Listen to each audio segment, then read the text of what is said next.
BA Blocks, brought to you by LEARN.BA. If you're at a point in your career where you're closer to the beginning, you're going to have to necessarily deal with a certain amount of stress. That's just a natural part of learning any type of job, and business analysis by no means is exempt from that. And so if you're looking to become an analyst, the first thing that I think you should understand really is that this level of stress that you're going to have to go through at the beginning of your career is something that you should expect, and you should expect it, but knowing that there is a way for you to actually reduce that stress and get yourself into a place where you're no longer in that situation. Now, in terms of career fulfillment on this graph,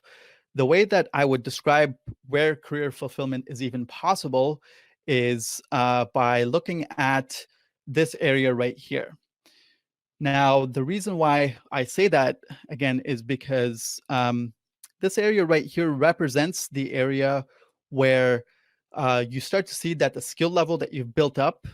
in your career is now starting to exceed the stress levels that you're facing, right? And essentially what you're doing in this situation is that as you're suffering quite a bit right at the beginning of your career here because your stress levels are high and your skill levels are low. But once you reach a certain point where those two factors cross each other, that is the space where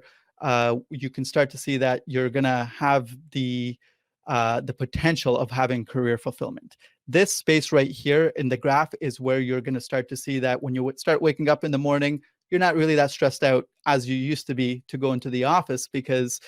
you now know that there are certain ways for you to handle. You have some certain strategies up your sleeve. You've learned certain skills that are going to be able to teach you how to deal with the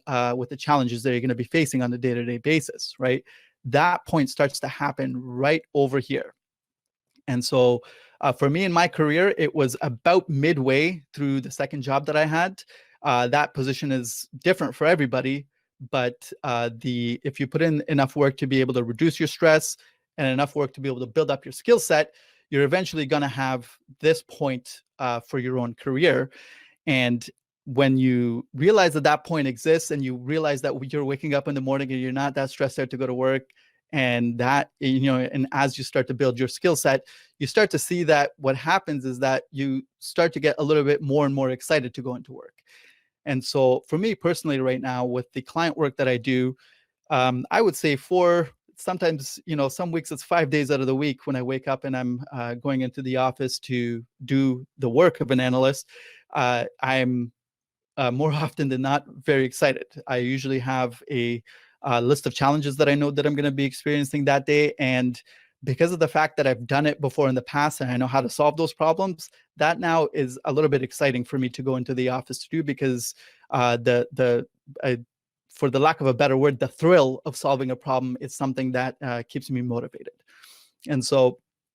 for your own career, I would say that if you follow our simple formula of career fulfillment, just general career strategy, in terms of career strategy, if you follow that strategy and you are able to tolerate a little bit of the pain and suffering of having to learn how to do work and having to learn how to have strategies to manage and reduce your stress, you will eventually reach this point here, and then you're going to be able to get yourself into a position where you start to develop career fulfillment. You're going to get into a position where you say, I enjoy doing the work that I'm doing. And usually for me personally, there isn't really any other type of work that I'd rather do. I've had a lot of opportunities to take management positions or to take project manager positions. And I've chosen, because of the fact that I like this career, I've chosen to stay as an analyst and to build up my skills into doing more of the business architecture work, which is a direction that you can take your career into if you want to stay in the line of doing analysis and architecture work. So for me personally, this is the way that my career has gone, and I want you to understand that this is a path that your own career can take, as long as you have the ability to tolerate having to deal with the first little while of not having that. BA Blocks, the building blocks for your BA career.